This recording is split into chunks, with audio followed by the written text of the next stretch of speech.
একজন মানুষ যার হাতে ৯৯টি মানুষের রক্ত। ভয়ঙ্কর খুনি। একদিন তার হৃদয়ে ভয় ঢুকে যায়। ভাবতে শুরু করে, আল্লাহ কি আমাকে ক্ষমা করবেন? সে এক আলেম এর কাছে গেল। প্রশ্ন করল, আমি ৯৯ জনকে হত্যা করেছি, আল্লাহ কি আমাকে ক্ষমা করবেন? আলেম রেগে গিয়ে বলল, না, এত বড় অপরাধ ক্ষমাযোগ্য নয়। সে তখন সেই আলেমকেও হত্যা করল। সংখ্যা দাঁড়াল ১০০-তে। কিন্তু তবুও তার মন শান্ত হয়নি। আরেক আলেম এর কাছে গিয়ে একই প্রশ্ন করল।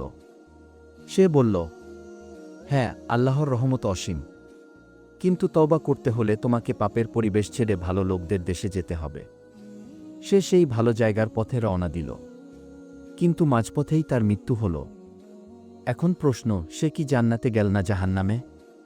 হাদিসে আছে, আল্লাহ তাআলা ফেরেশতাদের বললেন, ওকে জান্নাতে নিয়ে যাও, কারণ সে তওবার জন্যই পথে ছিল।